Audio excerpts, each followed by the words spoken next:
Glória a Deus. Meus queridos, a graça e a paz do Senhor Jesus. Amém. Amém. Quantos estão praticando as disciplinas espirituais? Aleluia. Amém. Temos um. Eu creio que todos estão se esforçando para praticar as disciplinas espirituais. Nós temos falado isso desde o início do mês. Vamos falar mais hoje para a gente encerrar as 12 disciplinas espirituais que nós colocamos aqui. Obrigado. Jejum, oração, aprendizado da palavra, meditação, simplicidade. Pode passar por último já. Solitude, que talvez seja a palavra mais diferente ali, né? Do repertório, que é tirar um tempo separado, só você e Deus. Simplicidade, submissão, serviço. E hoje nós vamos falar dos últimos 4 ali. Confissão, orientação, adoração e celebração ou gratidão. Queridos, é interessante, hoje a gente está ouvindo uma pregação de manhã no carro, indo para o almoço, e o Pietro brincando ali e tal, mas estava prestando atenção. Chegou na hora do almoço, a gente conversando lá e eu mexendo no celular. E o Pietro, pai, isso e aquilo. E eu mandando uma mensagem ali, de novo, isso e aquilo. Aí, olha só a atitude dele. Pai, lembra da pregação? O pastor falou que às vezes o filho quer a atenção do pai e o pai está mexendo no celular. Me repreendeu. O que é isso, queridos? Atenção e colocar em prática o que ouviu. Falei, pois é, você está certo. Agora eu vou pegar umas outras pregações para a gente ouvir no carro sobre o filho obedecer os pais também. Senão eu estou na desvantagem. Mas o que ele demonstrou com isso? Estava prestando atenção e quis colocar em prática. Nós estamos falando de disciplinas espirituais, então naturalmente você vai ser desafiado no seu dia a dia sobre as disciplinas espirituais. Você vai precisar fazer os seus momentos de oração. É o mês de você despertar para isso. Eu vou ter que orar só nesse mês, então, de setembro? Não. Você vai praticar isso aqui para o resto da sua vida. Mas é um mês que a gente está incentivando você a resgatar essas práticas. Então, você vai orar, você vai jejuar, você vai ser desafiado nisso. Eu falei no domingo passado e aconteceu na segunda. Segunda é o dia do meu propósito de jejum. 9 da manhã eu vou a um evento na polícia, né, que nunca tinha comida, mas eu chego lá. Então hoje nós teremos aqui bolo de chocolate, nós teremos aqui não sei mais o que e tal, tudo que eu não podia, e todo mundo pegando, eu olhando assim, hoje eu não posso, aí já vi, o pastor está de jejum, né? Queridos, é exatamente assim, você faz o propósito, o desafio vem, não tem problema, segue em frente, porque Deus vai te abençoar. Meditar na palavra, você o tempo inteiro está pensando que a palavra de Deus me diz sobre isso. Não é simplesmente decidir por decidir, mas é pensar que a palavra de Deus me diz sobre isso. E como você vai conhecer a palavra de Deus se você não aprender a palavra de Deus? Você vai ter desafios à sua frente para você, de repente, se orgulhar, assim, vai descer, mas a disciplina diz que você tem que ser simples. Você vai ter um monte de coisas para fazer, mas você vai ter que tirar o seu momento. Só você e Deus. Só você e Deus. E você vai ser testado. Desafios virão. Exercite a submissão. Exercite a submissão para você ver Deus te abençoando. Aquela hora que você pode fazer do seu jeito. Você pode falar assim, como o Pietro falou, né? Lembra da pregação? Tá certo. Eu ouvi isso na pregação, vou colocar em prática. Seja submisso à palavra que é ministrada sobre você, a palavra de Deus, a palavra profética. E seja submisso à autoridade que Deus constituiu sobre toda a sua vida, a autoridade dos seus pais, a autoridade do sacerdote do lar. Exercite isso. E você vai ver Deus te abençoar. E hoje nós vamos falar dessas outras 4 disciplinas: confissão, orientação, adoração, celebração, gratidão. Queridos, sexta-feira, já avisando aqui, sexta-feira é a nossa vigília, é o último dia de setembro. eu quero convidar todos a nós entregarmos os nossos propósitos aqui na vigília. Nós estamos aqui em oração, nós vamos fazer vários movimentos de oração aqui na sexta-feira à noite. É diferente do culto, é mais oração, e é um momento maior, né? Vai ser das 20 até as 0 hora, ou se passar um pouco na direção de Deus, não tem problema.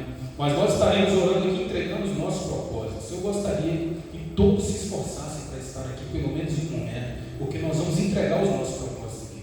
Nós temos propósitos da igreja, nós temos propósitos pessoais, e nós gostaríamos de estar aqui com uma grande corrente de oração, uma grande força para a gente orar juntos e entregar o nosso propósito. Hoje, o pastor orou aqui, nós tínhamos hoje todos os ministros de louvor doentes, irmãos. Todos os ministros de louvor doentes. Ninguém estava podendo dirigir o louvor. Joab ainda fez um esforço aqui, que também está com a garganta ruim. Mas a gente vê várias enfermidades. Carla, mais uma vez, passando por cirurgia, e muitos outros enfermos por aí, outros nem puderam estar aqui. É batalha, nós precisamos orar, nós precisamos lutar.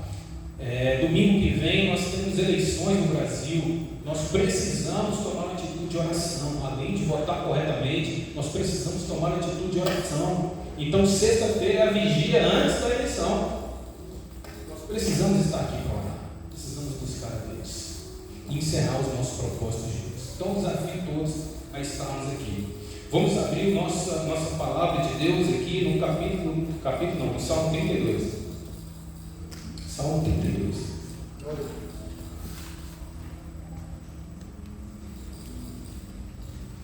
Vamos ler um texto do Antigo Testamento, falando sobre as quatro disciplinas espirituais de hoje, e depois nós vamos passear no Novo Testamento para falar sobre a aplicação no Novo Testamento dessas 4 disciplinas. Salmo 32.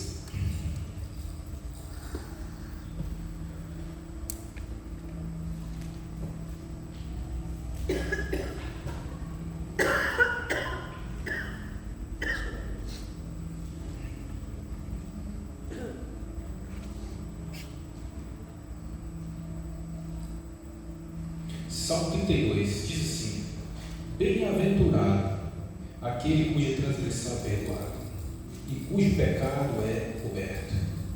Bem-aventurado o homem a quem o Senhor não imputa maldade e em cujo espírito não há engano. Quando eu guardei silêncio, envelheceram os meus ossos pelo meu bramido todo dia, porque de dia e de noite a tua mão pesada sobre mim, o meu humor se tornou em sequidão de estio. Confessei-te o meu pecado, e a minha maldade não encobri. Dizia eu: confessarei ao Senhor as minhas transgressões, e tu perdoaste a maldade do meu pecado. Por isso, todo aquele que é santo orará a ti, a tempo de te poder achar, até o transbordar de muitas águas. Estas não me chegarão.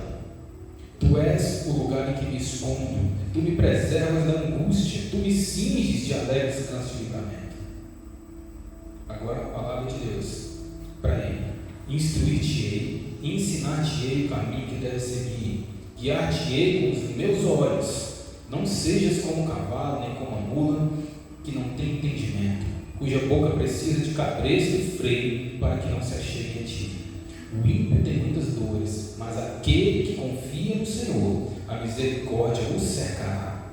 Alegrai-vos no Senhor, regozijai-vos, vós justos, cantai alegremente, todos vós que sois retos de coração. Amém. Glória a Deus.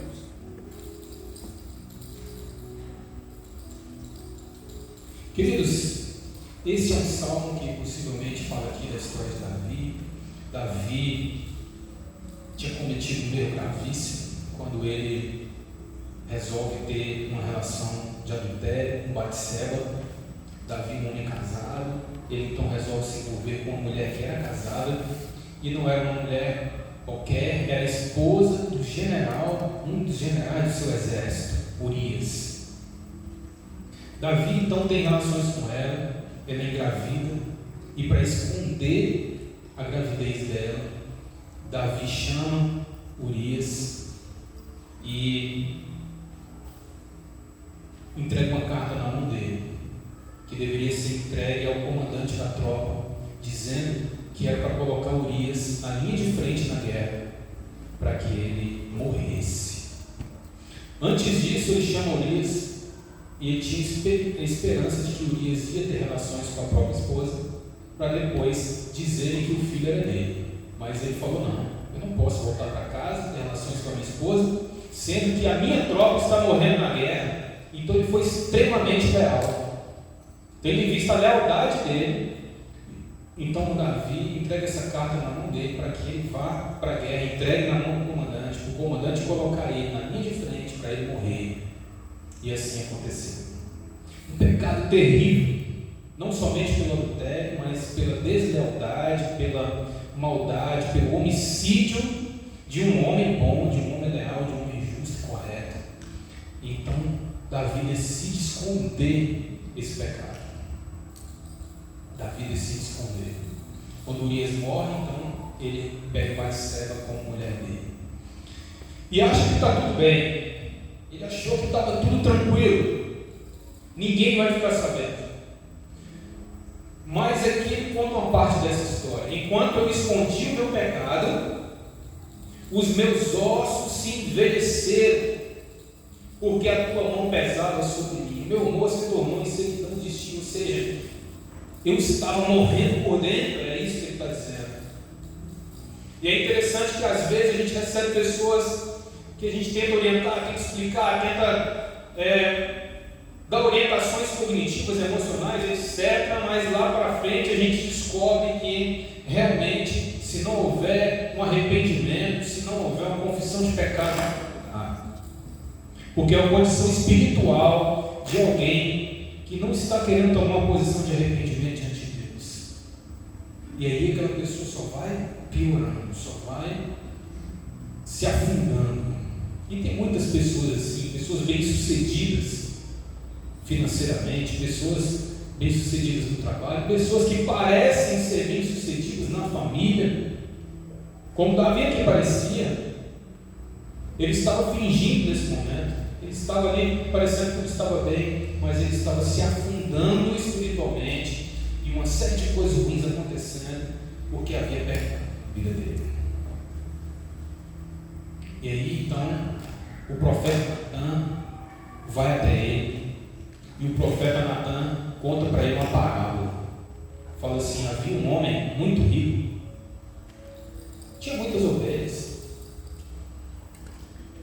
Aí esse homem olha para o vizinho do lado, olha para a ovelha dele e fala assim: eu quero essa ovelha para mim. Ele poderia ter qualquer outra, mas ele escolhe então essa ovelha, e pega essa ovelha daquele que só tinha uma e toma dela.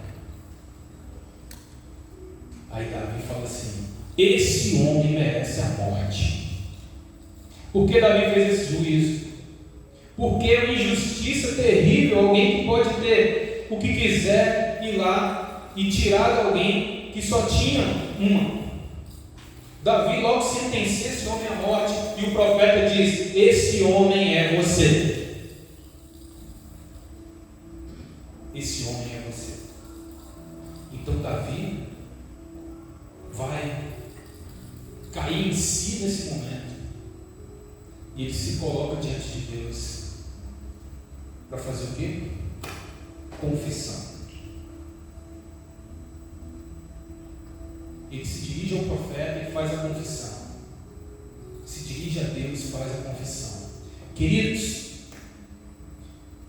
o Senhor não exige de nós a perfeição.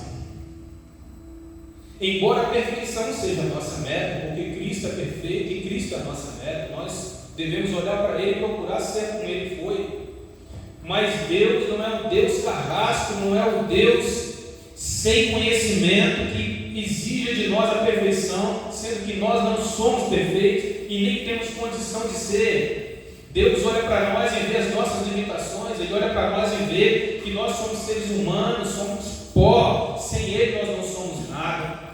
Mas Ele mesmo, apesar de reconhecer que nós somos pó, Ele também é um Deus justo, Ele também é um Deus que tem um padrão a ser cumprido. Então Ele quer que nós tenhamos uma atitude diante dele, e a atitude de confissão é uma atitude de humildade diante de Deus, de falar: Senhor, eu preciso de Ti, Senhor, eu me arrependo, Senhor, eu tomo uma posição. Davi fez coisas terríveis que eu acredito que ninguém aqui teria coragem de fazer, talvez. Mas ainda assim, quando ele toma uma posição diante de Deus, ele fala: confessei-te o meu pecado e minha maldade não encobri. Ele caiu em si e falou: Deus, o que foi que eu fiz? Logo eu que fui tão abençoado pelo Senhor, logo eu que recebi tantos dons do Senhor, o Senhor me entregou um reino. Querido, quantas e quantas bênçãos Deus já te entregou? Quantos e quantos livramentos Ele já te deu, alguns que você nem percebe. E às vezes alguém fica arrogante diante de Deus e não quer confessar o seu pecado, e não quer mudar de vida, e não quer melhorar. Isso é um tapa na cara de Deus.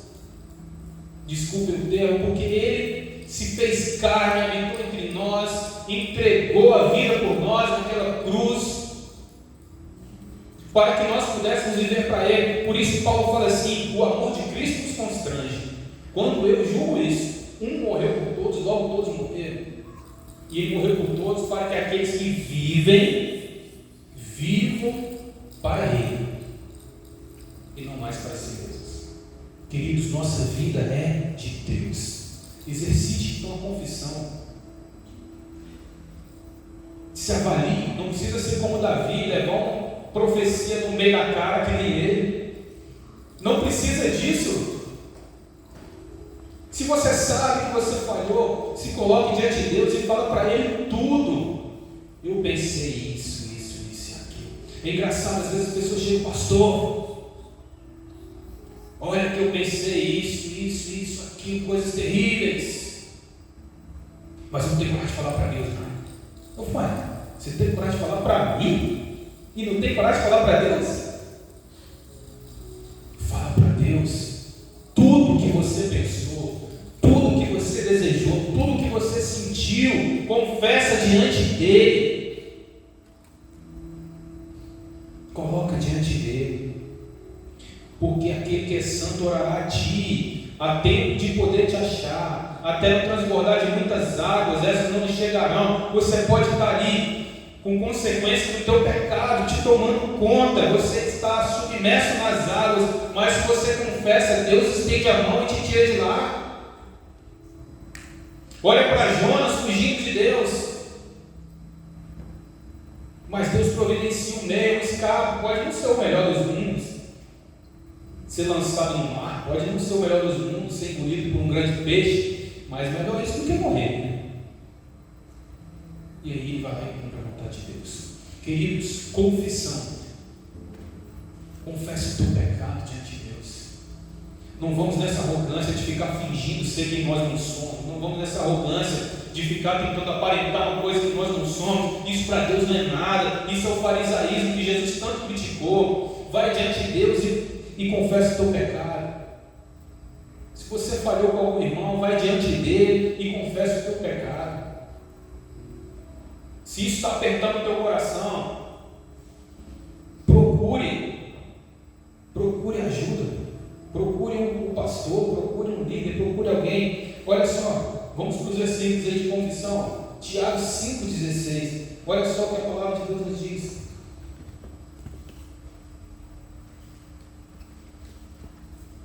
Tiago 5,16. Pode abrir aí, vamos caminhar na Bíblia juntos.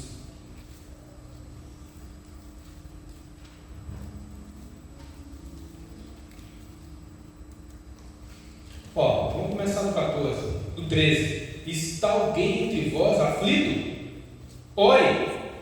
Olha a primeira disciplina lá, oração. Está alguém aflito? Ore. Está alguém contente? Cante louvores. Olha a disciplina lá, celebração. Olha a 11, adoração. Está triste? Disciplina espiritual. Ore. Está alegre, disciplina espiritual, cante louvores. Está alguém por vós doente? Chame os presbíteros da igreja e orem sobre ele, ungido com azeite em nome do Senhor. e a oração da fé salvará o doente, e o Senhor o levantará, e se houver cometido pecados, seriam perdoados. 16. Confessai as vossas culpas, os vossos pecados, uns aos outros, e orai uns pelos outros, para seres curados. A cura muitas vezes vem da confissão. Mas, pastor, confessar quem? Eu vou sair falando para todo mundo? Claro que não. Não é você fofocar da sua própria vida. É você saber que você pode procurar alguém na igreja, por isso os pastores são treinados, os líderes são treinados para isso, para poder ouvir e guardar para si.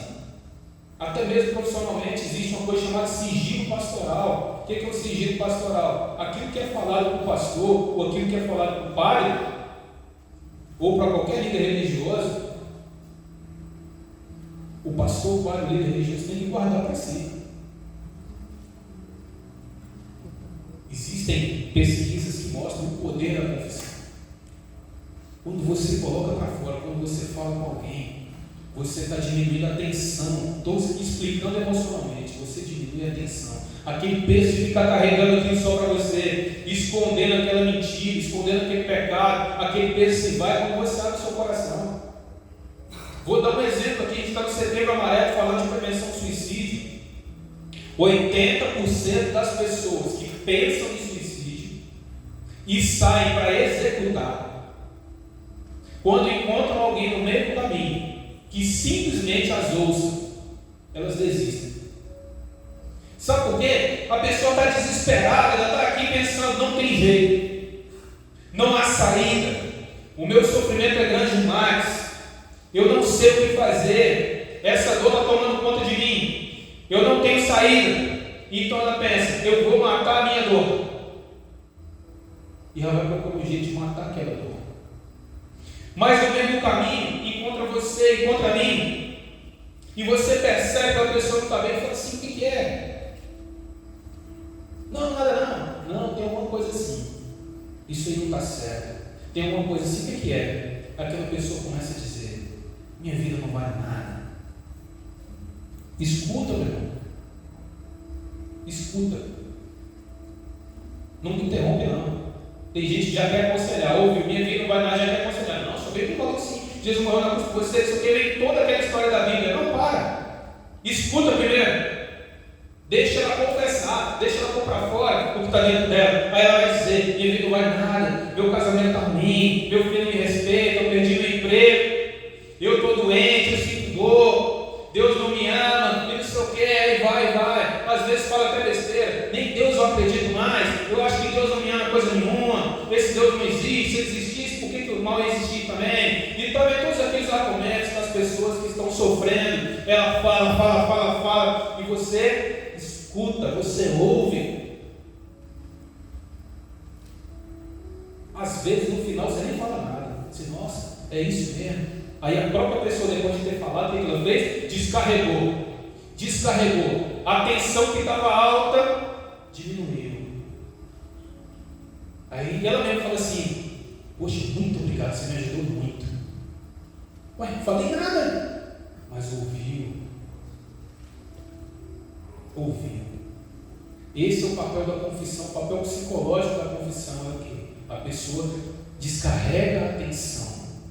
Quando ela descarrega a tensão, a dor diminui, a razão volta, e aí talvez alguma coisa que você diga tenha feito. Antes disso, não adianta você querer trazer argumentos racionais para alguém que está cheio de dor, alguém que está emocionalmente tomado. Por isso que quem já teve algum atendimento com a gente, vê isso. Primeira pergunta aí, o que está pegando? Deixa eu falar. Fala. Depois nós vamos conversar alguma coisa.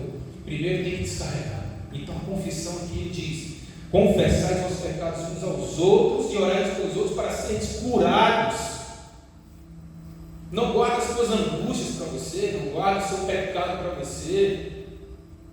Tem alguém com quem conversar, tem alguém com quem você possa falar qualquer coisa. Não precisa necessariamente ser um pastor, mas saiba que aqui você tem pastores que se importam com você, você tem líderes que se importam com você. e que tem qualificação para te ouvir. O pastor Alexandre, por exemplo, o pastor James, estavam num curso na semana passada para aprender mais sobre como lidar com as questões de sofrimento humano. A gente vai se qualificando, estudando cada vez mais para poder ajudar, para poder estender a mão, para ter um atendimento técnico. Confessar os nossos pecados uns aos outros para seres curados. Os cursos, quando a gente faz lá no Mulher Única, no Homem Massa, aquele momento de confissão de pecados, é isso aqui em prática. A gente confessa o nosso pecado, a gente ora uns pelos outros e a gente cresce juntos. Ali está errado. 1 João 1,9. Se confessarmos os nossos pecados, Ele é fiel e justo para perdoar os nossos pecados e nos purificar de toda injustiça. Aquele que confessa e deixa alcança a misericórdia. Queridos, nós precisamos ter um coração tratável.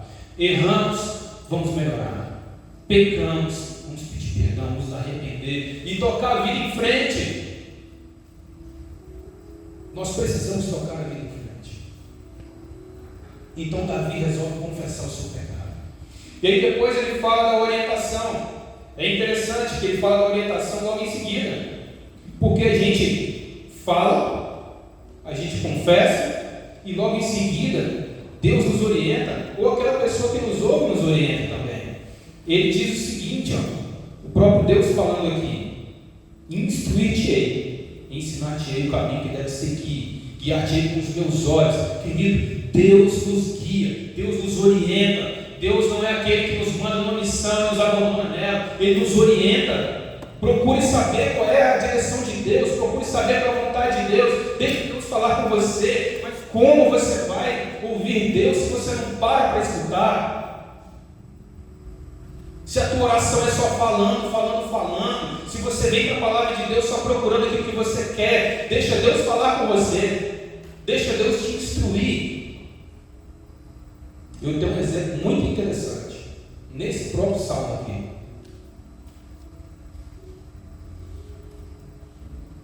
Eu novo convertido, 15 anos,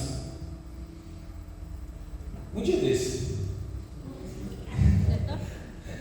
aprendendo a orar, aprendendo a buscar Deus, eu era muito esquentado, xingava demais, brigava demais, jogava basquete. E no basquete era onde eu pecava muito, porque eu apelava muito, brigava muito e xingava muito. Só que eu gostava demais de jogar. Olha a oração que eu fiz, irmãos. Oração boba de alguém inexperiente, mas olha só o que eu fiz. Eu falei: Deus, eu não dou conta de parar de jogar, mas eu também estou pecando demais no basquete. Então faz o seguinte, já que eu não consigo, me dá um problema no joelho, deixa eu torcer no tornozelo para eu não jogar mais. Eu pedi isso para Deus, irmãos. Só que aí eu falei: não, eu pedi, mas deixa eu ouvir a Deus. Irmãos, Deus me xingou. Olha isso aqui. Pediu a palavra para Deus: não sejas como o cavalo ou como a mula, que precisam de um freio. Foi a palavra de Deus para mim. Deus falou assim: ô mulinha, vem cá, deixa eu te ensinar uma coisa aqui.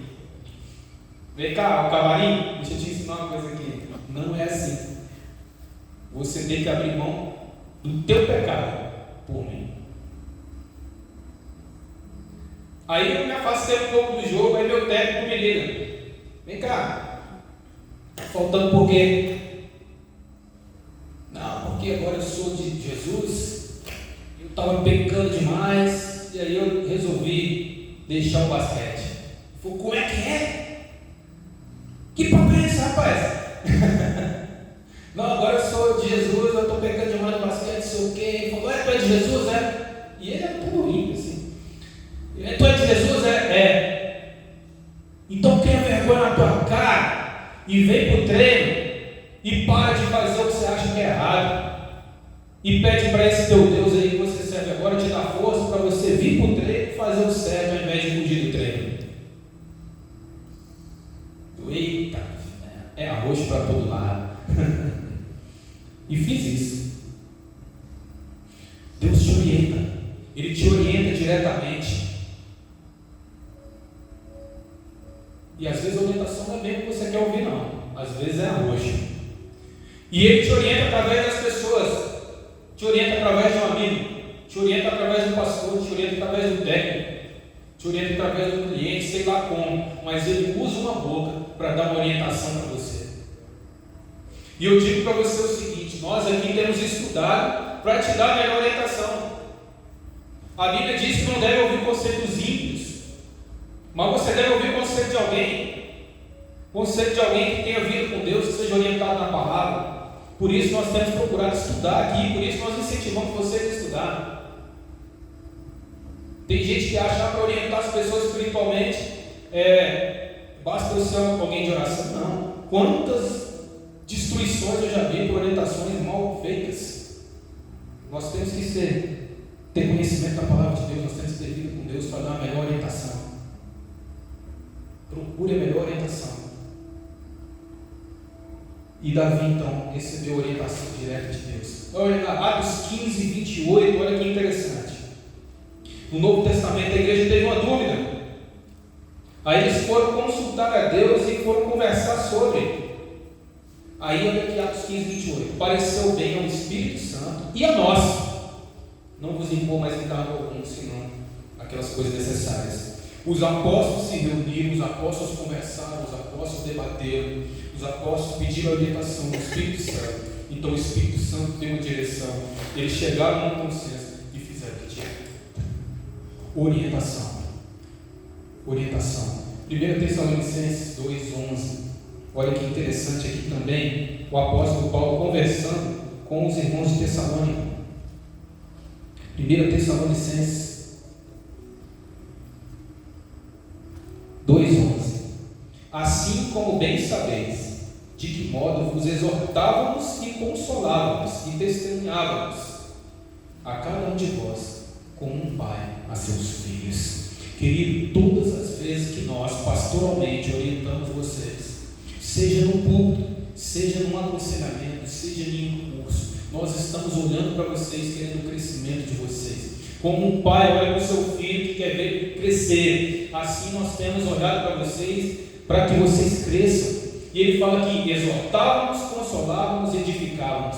Uma exortação que é feita para um filho é com amor para ele crescer. O consolo que o pai traz a um filho é para ele crescer. A edificação é para crescer. Então, todas as vezes que nós agimos para orientar, que essa disciplina espiritual, então nós queremos ver o crescimento de vocês. Nós orientamos uns aos outros para o crescimento uns dos outros. Orientar, irmãos, é uma disciplina espiritual. Você precisa buscar orientação. Tem dúvida? Busca orientação. É uma situação complicada, busca orientação. Davi estava passando por uma situação complicadíssima. Ele precisava de orientação.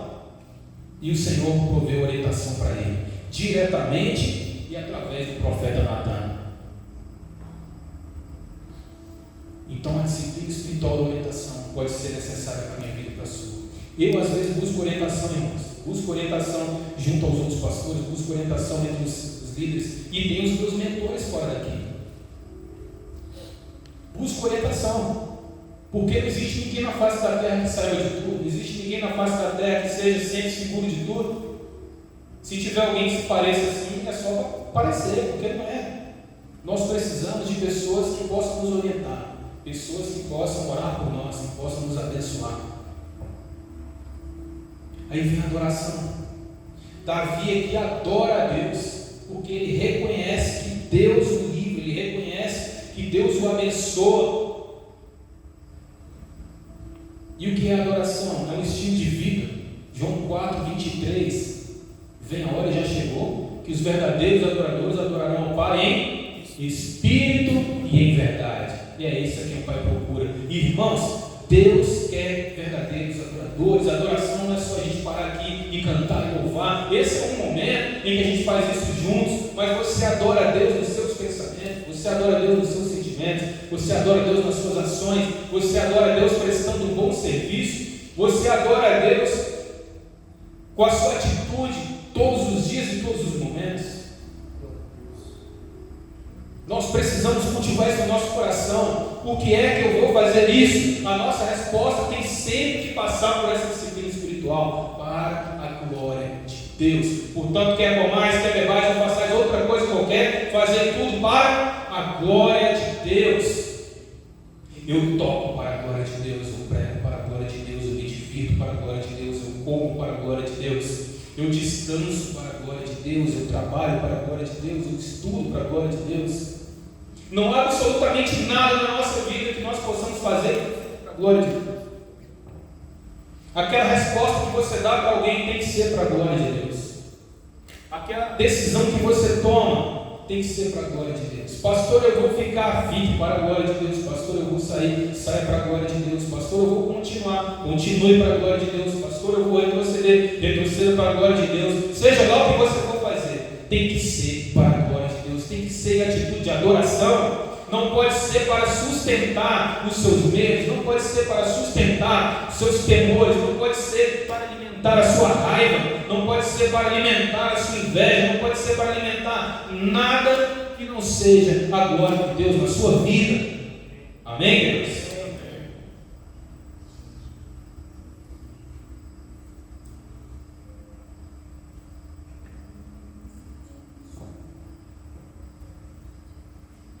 Vou trocar aqui o microfone. Melhor aqui.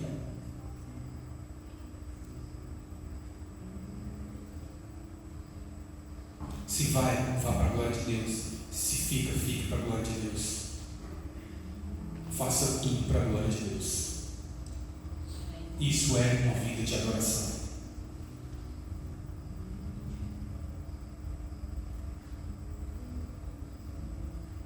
Isso é uma vida de adoração. E nas mínimas coisas, quando ele fala que é comais, que é bebais, ele está dizendo o seguinte: as coisas mínimas, a rotina do dia a dia, faça para a glória de Deus.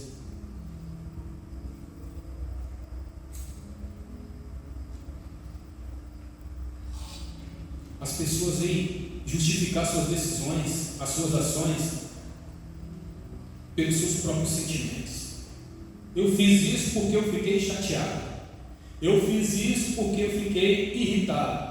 Eu fiz isso porque eu fiquei triste. Eu fiz isso porque o fulano falhou comigo. Eu fiz isso porque eu perdi o meu emprego. Eu fiz isso porque eu ganhei um emprego novo. Eu fiz isso porque eu precisava daquilo.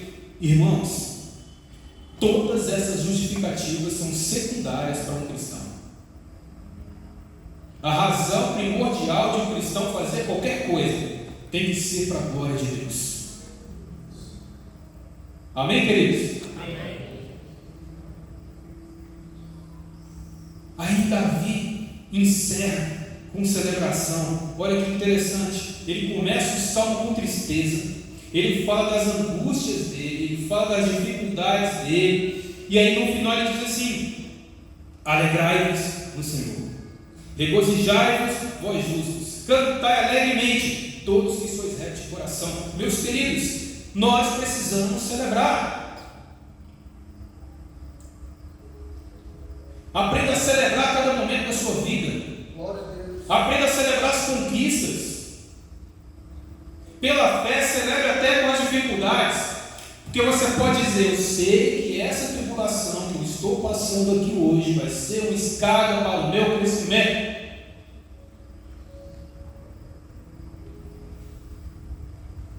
Aprenda a olhar quem está fazendo mal para você e enxergar naquela pessoa alguém que está te ajudando a crescer. Amém. Amém. Amém. Queridos, nem todos querem o nosso bem, nem todos entendem você. Às vezes as pessoas te fazem mal de propósito para te ver mal. Às vezes te fazem mal sem nem saber que estão te fazendo mal. Às vezes até acham que estão te fazendo bem. Mas o que muda tudo é o seu entendimento. Minha vida está nas mãos do Senhor. Todas as coisas cooperam juntamente para o bem daqueles que amam a Deus, são chamados pelo seu decreto. Eu amo a Deus.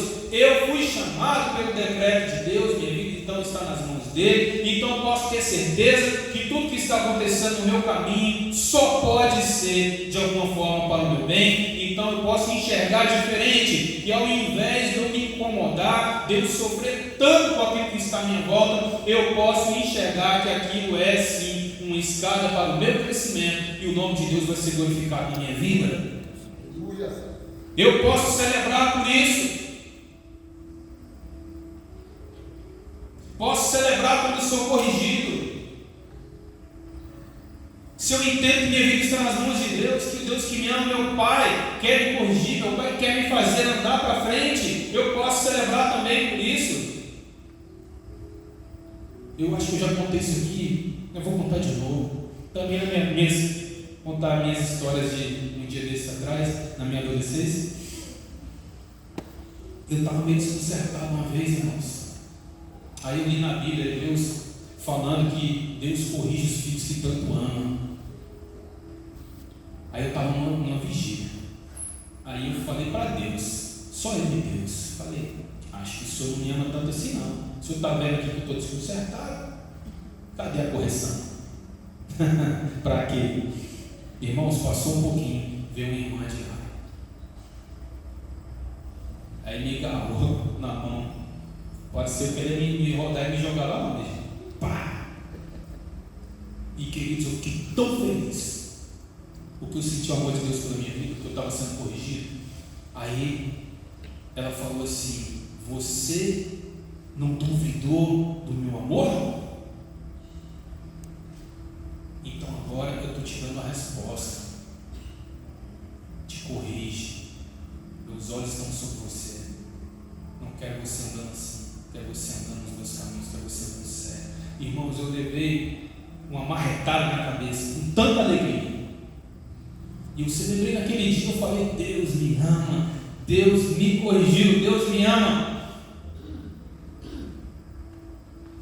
Celebre até quando você é chamado a atenção para melhorar. Celebre quando você tem uma dificuldade no seu caminho, para você superar. Celebre porque você tem um Deus que pode todas as coisas. Celebre porque você tem um Deus que opera na sua vida. E a gente aprende isso com o apóstolo Paulo, lá em Filipenses capítulo 4, versículos 11 a 13. Ele diz assim: aprendi a viver contente em toda e qualquer situação. Eu sei o que é passar necessidade, sei o que é ter abundância. Em todas as coisas aprendi a estar contente. Aí ele fala no 13, versículo que todo mundo conhece: posso todas as coisas naquele que me fortalece. Queridos, por que ele pode afirmar posso todas as coisas naquele que me fortalece? Porque ele aprendeu a viver contente no momento difícil. Ele aprendeu a estar contente no momento bom. Ele aprendeu a estar contente no momento da escassez e aprendeu a estar contente no momento da abundância. Porque o diferencial na vida de um homem e de uma mulher de Deus não é o quanto você tem, não é o quanto as coisas estão bem, não é o quanto os seus sentimentos estão sendo bons para você. É o Deus Todo-Poderoso que você serve, que para Ele não faz diferença o muito ou pouco. O que é diferente para Deus, muito ou pouco, ser o Senhor do Universo. Que diferença que faz para Deus? Se Ele pode todas as coisas, se eu sirvo um Deus que pode todas as coisas, então posso afirmar, posso todas as coisas naquele que me fortalece. Mas no momento difícil, eu preciso celebrar porque eu vou crescer. Eu preciso ser grato, gratidão por aquilo que eu tenho. Hoje, muitas pessoas estão treinadas a olhar simplesmente aquilo que não deu certo, simplesmente aquilo que está ruim, e não olhar para aquilo que está bom. E foi feita uma pesquisa na Universidade de Harvard, inclusive está isso num livro, para quem se interessar, O Jeito Harvard de Ser Feliz. É um livro muito interessante que mostra uma tese diferente do que era culturalmente defendido. As pessoas diziam: eu preciso de tal coisa para ser feliz.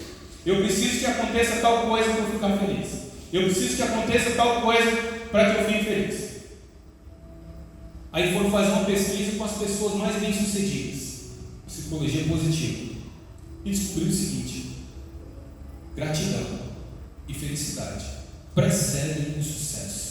Não são a consequência do sucesso, elas precedem o sucesso. E vamos colocar isso em prática. Tem 2 funcionários limpando o chão. Um limpa reclamando: esse chão, eu gostaria de estar fazendo outra coisa. Não quero limpar esse chão. É muito ruim para mim esse trabalho, porque tem muito trabalho. Aí outro limpa o chão assim: Que bom que eu tenho a oportunidade de limpar esse chão. Eu vou limpar esse chão da melhor forma, porque eu sei que quando alguém passar por aqui, vai ver tudo limpo e vai se sentir melhor. Eu vou limpar esse chão da melhor forma. Essas duas pessoas, qual das duas vai fazer o serviço melhor? O que faz murmurando e reclamando ou o que faz agradecendo? Certamente é o que faz agradecendo, ele vai fazer melhor. Aí um dia o supervisor desses dois vai ter que promover alguém. Aí ele vai avaliar qual serviço que é melhor. Ele vai escolher o que é grato, o que faz o serviço melhor. Ele vai ser o encarregado das pessoas que limpam o chão. Aí um dia talvez se torne tão bom em limpar o chão que tem um monte de empresa de limpar o chão. Eu digo isso para vocês contando a história de alguém que teve essa experiência, que eu sei que isso aconteceu. Um amigo meu, lá nos Estados Unidos, falou: rapaz, eu limpava da melhor forma aquele chão. Limpei vaso, limpei banheiro, limpei carro, limpei tudo. Tive um chefe maravilhoso, eu aprendi bem com ele. Tive um chefe terrível, eu aprendi como eu não tinha que ser. Em tudo eu fui aprendendo e fui sendo grato a Deus. E foi alguém que montou uma empresa, que deslanchou, e essa pessoa ficou muito bem sucedida nessa área. E vários outros exemplos nós poderíamos dar. Querido, nós temos motivos de gratidão em tudo. Você pode olhar o seu casamento, por exemplo, e encontrar uma série de defeitos e problemas para você murmurar, ou você pode encontrar também uma série de coisas boas para você agradecer. Você pode olhar para o seu trabalho e encontrar motivos para murmurar, ou encontrar motivos para agradecer. Você pode olhar a sua família, a sua vida e encontrar motivos para murmurar, ou motivos para agradecer. Você encontra os seus motivos. Você encontra os seus motivos. Eu não estou dizendo que você tem que fechar os olhos e fingir que tudo está bem, porque isso também é balela. Mas é você saber focar naquilo que é positivo e ser grato. A atitude de gratidão faz toda a diferença na sua vida. A atitude de gratidão vai interferir nos seus resultados. Que foi o achado lá da pesquisa de Harvard. As pessoas mais gratas e mais felizes foram mais bem sucedidas ao longo da vida, porque elas fizeram as coisas com prazer, com gratidão e fizeram melhor, tiveram melhores resultados. Comece o seu dia agradecendo, comece o seu dia louvando a Deus, termine o seu dia agradecendo e louvando a Deus. Não vá para a sua cama com o seu pensamento focado naquilo que deu errado, naqueles problemas, naqueles sentimentos ruins. Deite sua cabeça no travesseiro, coloque diante de Deus tudo aquilo de ruim que aconteceu, tudo bem, mas coloque diante de Deus, encerre o seu dia com gratidão, vá dormir com gratidão no seu coração, acorde com gratidão no seu coração. Não vai dormir pensando em problemas, não vai dormir com sentimento de murmuração, não vá dormir reclamando. Às vezes você não está reclamando com a boca, mas está reclamando com o cérebro. Você deita lá e seu cérebro vai: isso deu errado, isso não prestou. Fulano falou outra coisa para mim. Será o que ele quis dizer? Será o que vai acontecer amanhã? Será o que vão fazer? Isso é um tipo de murmuração mental. Deita a sua cabeça no travesseiro, encerra o teu dia em gratidão a Deus. Agradeça pela vida que você tem, pela saúde que você tem. Agradeça. Agradeça. Quero pegar aqui o exemplo do Gabriel que ele contou aqui. E ele foi da boca dele. Aprendi a dar um pouco mais de valor nas coisas da vida. Quando você passa mal, você se lembra tanto que é bom ter saúde. Quem aqui passou mal por último aí e teve essa sensação? Olha aí alguns. Você passa mal, você parece que vai morrer. Vou dar mais um exemplo engraçado aqui um dia desse. A gente fazendo caminhada, eu e a mãe. Sei o que deu não, mas começou minha barriga caminhando. E eu estava longe de casa. A gente estava pensando em dar a volta no Guará. Aí eu falei para ele assim: ó, dá para dar a volta não, vamos parar e voltar para casa. Porque o trem está feio aqui. Irmãos, me deu uma dor de barriga desesperadora. Sabe quando você está assim desesperado? Ai meu Deus, ai meu Deus, ai meu Deus. A gente caminhando. Quando eu virei na esquina de casa, ela falou: tá chegando, tá chegando. Eu falei, meu Deus do céu, falta 100 metros. E aquele desespero, será que vai dar tempo? Será? Eu falei, vai na frente, abre lá para mim. Ela correu, abriu o portão, abriu a porta. E eu cheguei correndo, pro banheiro. Irmãos, que alegria de ter uma casa. Que alegria de ter um banheiro. Que alegria de ter um vaso.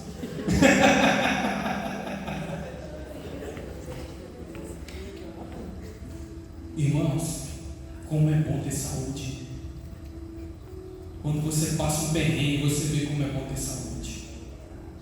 Quando você passa um perrengue, você vê como é bom, como Deus é bom. Vamos exercitar a gratidão. Agradeça pelo que você tem. Agradeça pelo que você é. Agradeça pelas coisas que estão à sua volta. Agradeça pelas pessoas que estão à sua volta. Podem não ser as pessoas que você idealizou.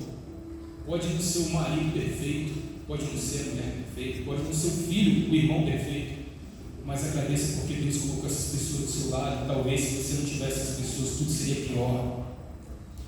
Agradeça a Deus pelos livramentos que Ele te deu, que você de repente nem viu, nem percebeu. Agradeça a Deus. Agradeça. Queridos, nós precisamos agradecer. Nós precisamos celebrar. Cada conquista nós precisamos celebrar. Se precisar chorar alguma derrota, não chora. Não quero falar que uma coisa terrível aconteceu na sua vida, você tem que pular, você tem que sorrir. Não é isso não. Vai lá e chora a sua perda. Mas sabendo, hoje eu estou chorando, amanhã eu levanto a minha cabeça e eu vou seguir em frente. Hoje eu vou sentir o meu luto, mas amanhã, determina o prazo. Amanhã, depois de amanhã, depois de amanhã, eu vou levantar a minha cabeça e eu vou seguir em frente, porque eu sigo um Deus Todo-Poderoso. Eu aprendi a viver contente por qualquer circunstância. Deus tem a minha vida na sua mão, todas as coisas contribuem para o bem, e eu sigo esse Deus Todo-Poderoso. É nele que eu confio e por isso eu vou em frente. Chora sobre o seu luto, mas com gratidão pelas coisas boas que você tem e sabendo que daqui a pouco você vai se levantar e vai celebrar na presença de Deus, o Deus Todo-Poderoso, o Deus que quer te abençoar todos os dias. Amém? Vamos exercitar a confissão. Vamos buscar orientação. Vamos adorar. Vamos celebrar e ser agradecidos. São disciplinas que Deus quer para nós. E Deus vai te abençoar. Posso ter certeza absoluta. Obediência gera bênção. Deus te mandou orar, te mandou jejuar, te mandou aprender a palavra, te mandou meditar, te mandou separar um tempo para Ele, te mandou ser simples, te mandou ser submisso, te mandou servir, te mandou confessar os seus pecados, te mandou buscar orientação, te mandou adorar, Ele te mandou celebrar e ser grato. Ele te mandou para quê? Para gerar bênção na sua vida. Tudo que Deus te orientou para fazer, faça e vai gerar bênção na tua vida. Não adianta a gente ficar de balela aqui conversando, vem para o culto, você vai ser abençoado. Vai ser abençoado sim. Mas você quer ser muito mais abençoado na sua vida, no seu dia a dia, pratique as disciplinas espirituais. Pratique. E você vai ver a coisa funcionar. Funciona. Amém, queridos? Vamos orar com a sua cabeça, pedir